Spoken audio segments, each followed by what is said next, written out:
তো কার কোন সাবজেক্ট রয়েছে সেটা অবশ্যই তোমরা একটু কমেন্টে জানিও। ওকে, এবং তোমাদের যদি ক্লাস প্রয়োজন হয় তাহলে অবশ্যই একটু লিখে দিও যে আমাদের ফ্রি ক্লাস আমাদের প্রয়োজন। ওকে, এবং আজকের ভিডিও শুরু করার আগে তোমাদের অসংখ্য ধন্যবাদ জানাই।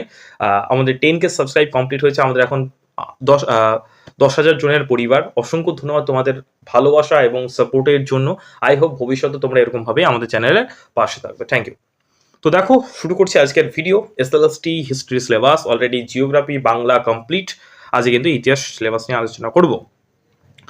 তো দেখো কি কি সিলেবাসের মধ্যে রয়েছে, কি কি পড়তে হবে একটু তোমরা দেখে নাও। ওকে, এবং যারা যারা এই যে পিডিএফ গুলো কালেক্ট করতে চাও তারা আমাদের ডেসক্রিপশন বক্সে চলে যাও, লিঙ্ক আছে, আমাদের অ্যাপের লিঙ্ক আছে, ফাইনাল স্টাডি অ্যাপটা ডাউনলোড করো, সেইখানে রেজিস্ট্রেশন করো নিজের নাম্বার দিয়ে, মোবাইল নাম্বার দিয়ে, সেখানে গিয়ে ফ্রি পিডিএফ সেকশনে চলে যাও। সেই পিডিএফ সেকশনে গিয়ে এই সমস্ত পিডিএফ গুলো তোমরা কিন্তু পেয়ে যাবে। ওকে, এছাড়া তোমরা আমাদের হোয়াটসঅ্যাপ গ্রুপ রয়েছে, সেই গ্রুপটা জয়েন করে নিও যে কোনো রকম ডাউট, গাইডেন্স, নোটস সবার আগে পাওয়ার জন্য। ওকে, তো অবশ্যই হোয়াটসঅ্যাপ গ্রুপ এবং আমাদের যে অ্যাপটা ডাউনলোড করে নিও, ডিসক্রিপশন বক্সে দুটোরই লিঙ্ক আছে। ওকে, দেখো লেখা আছে features of the Indus valley civilisation, decline of the Indus civilisation, the Vedic civilisation, Sodhas Mahajanapad, Buddhism and Jainism, the rise and fall of Maurya Empire, Ashoka's drama, Imperial, Gupta's Palasanas of Bengal। এর মানে কি দেখো, সিন্ধু সভ্যতা বৈশিষ্ট্য, পতন, ঠিক আছে, বৈদিক সভ্যতা, সভা, মহাজনপদ, এগুলো তোমার হচ্ছে অ্যানসিয়েন্ট হিস্ট্রি। ওকে, অ্যানসিয়েন্ট হিস্ট্রির মধ্যে পড়ছে। প্রাচীন ভারতের ইতিহাসের মধ্যে এই যে পার্টগুলো রয়েছে, যারা পড়ো ইতিহাস তারা আই হোপ জানো। জৈন বৌদ্ধ ধর্ম, মৌর্য বংশের উত্থান এবং পতন, অশোক এর তোমার ধর্ম, সাম্রাজ্যবাদ, গুপ্ত, পাল, সেন বংশ, এগুলো। ওকে, নেক্সট দেখো, next the establishment of Delhi সালতানাত। সালতানাত মানে দিল্লি সুলতানের প্রতিষ্ঠা। তারপর তোমাকে পরপর করে তোমার চলবে, এটা হচ্ছে তোমার মেডিয়েভেলের মধ্যে ঢুকে গেল, ঠিক আছে, medieval history.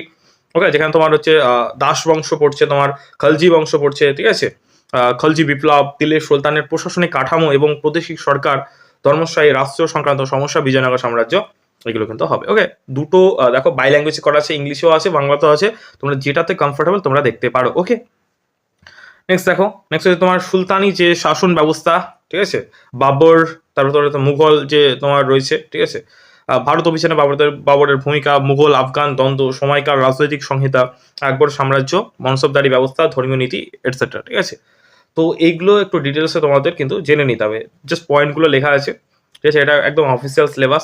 And overview of the রেঞ্জ of Jahangir. Okay, Jahangir and Shahjahan, Aurangzeb, expansionist, ঠিক আছে, পলিসিস মানে তোমার যে সাম্রাজ্যবাদী যে নীতিগুলো, মারাঠার সাথে সংঘাত, শিবাজি, মারাঠা স্বরাজ্যের চরিত্র এবং বৈশিষ্ট্য, ঔরঙ্গজেব এবং মুঘল সাম্রাজ্যের অনৈক্য, ঠিক আছে, প্রাদেশিক শক্তির উত্থান, বাংলা, অযোধ্যা, হায়দ্রাবাদ এবং যে তোমার 18 শতকে, মানে কিছু কিছু জায়গায় টাইপিং মিস্টেক আছে, 18 শতকে মুঘল সাম্রাজ্যের সংকট, এগুলো। ওকে, নেক্সট দেখো, সিরাজের সাথে ইস্ট ইন্ডিয়া কোম্পানির সংঘাত, মীর কাসিম, ব্যক্তিত্ব, বাণিজ্য, এটা তোমার যে মডার্ন হিস্ট্রির মধ্যে তোমার পড়ে গেল।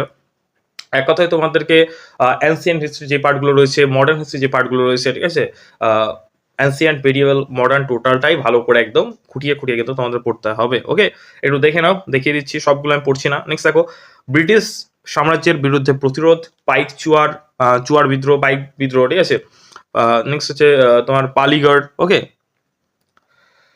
Next second the revolt of 1857, ফরাসি বিদ্রোহ, সাঁওতাল বিদ্রোহ। ওকে, 1857 সালে যে মহাবিদ্রোহ, প্রকৃত চরিত্র, পাশ্চাত্য শিকার বিস্তার, এগুলো তোমার মডার্ন যে হিস্ট্রি রয়েছে, আধুনিক ভারতের ইতিহাস, সেগুলোর মধ্যে পড়ছে। রাজা রামমোহন রায়, ইস্ট বেঙ্গল, ঠিক আছে, বিদ্যাসাগর, ব্রহ্ম সমাজ, প্রাচ্য সমাজ, এগুলো এরকম করে না পড়ে একদম সিস্টেমেটিকলি যেভাবে পড়তে হয়, যেভাবে আমরা কম্পিটিটিভ এক্সামের জন্য প্রস্তুতি নিই, বিভিন্ন এক্সামের জন্য, এসএসসি বলো বা ডাব্লিউবিসির জন্য, সেরকম ভাবে পড়লে বেটার হয়। অ্যানসিয়েন্ট, মডার্ন, ঠিক আছে, মিডিয়েভাল, একদম প্রত্যেকটা টপিক, কোনো এমন না যে অফিসিয়াল সিলেবাসে নেই এমন কিছু না, প্রত্যেকটা চ্যাপ্টার ধরে ধরে পড়বে, দেখবে খুব কাজে লাগবে। ওকে, নেক্সট সেকেন্ড ভারতীয় রাজনীতিতে চরমপন্থার যে উত্থান, বঙ্গভঙ্গ বিরোধী আন্দোলন, স্বদেশী আন্দোলন, ব্রিটিশ বিরোধী নীতি, ঠিক আছে, পৃথক নির্বাচন ব্যবস্থা, গান্ধী যুগ, ভারতের জাতীয়তাবাদের উত্থান, গান্ধীজির অহিংসা আন্দোলন, এগুলো কিন্তু রয়েছে। তোমার মুসলিম লীগ, ভারত ছাড়ো আন্দোলন, ঠিক আছে, এগুলো তোমার মডার্ন হিস্ট্রির মধ্যে পড়ছে। ফরাসি বিপ্লব, 1789, সামাজিক কারণ, সন্ত্রাসের শাসন, ঠিক আছে, রবু স্পেন্সার, নেপোলিয়ান বোনাপার্ট, এগুলো তোমার 9-এর যে বইটা যদি পড়ো, ক্লাস 9-এর, ক্লাস 10-এর বইটা যদি পড়ো, তাহলে আরামসে এগুলো কিন্তু রয়েছে। ওকে, একটু তোমরা পজ করে দেখে নিতে পারো, ঠিক আছে। নেক্সট দেখো, ভিয়েনা সম্মেলন, যেটা তোমার ভিয়েনা কংগ্রেস সম্মেলন রয়েছে, মেটারিক ব্যবস্থা। ওকে, নেক্সট দেখো, 1830 এবং 1800 48-এর বিপ্লবের হাত ধরে নতুন রাজনৈতিক মতাদর্শ উদ্ভব, জাতীয়তাবাদ, উদারনীতিবাদ, সমাজতন্ত্র, জার্মানি এবং ইটালির ঐক্য আন্দোলন, ইংল্যান্ড, এবং এটা তোমার হচ্ছে ওয়ার্ল্ড হিস্ট্রি কিছু কিছু পার্ট তোমার রয়েছে, সেগুলো তোমাদের পড়তে হবে। আই হোপ তোমরা গ্র্যাজুয়েশন যখন করেছো, অনার্স যখন পড়েছো, সেই সময় এগুলো ছিল অনেকেরই জানা। ওকে, ইউরোপীয় সাম্রাজ্যবাদ 19 শতকের শেষে ইউরোপের যে উদ্ভূত সাম্রাজ্যবাদের পিছনে ওই অর্থনৈতিক কারণ, আফ্রিকা দখল নিয়ে সংঘাত, জার্মানির ওয়েল্ড পলিটিক নীতি, ট্রিপল অ্যালায়েন্স, ওকে, ত্রিশক্তি মৈত্র, এগুলো কিন্তু তোমার রয়েছে, ফ্যাসিবাদ, নাসিবাদ, এটসেট্রা, দ্বিতীয় বিশ্বযুদ্ধের উদ্ভব। তো এইগুলো হচ্ছে তোমাদের হিস্ট্রির সিলেবাস। ওকে, 9, 10, 11, 12 একসঙ্গেই রয়েছে। তো আই হোপ তোমরা টোটালটা দেখতে পেলে।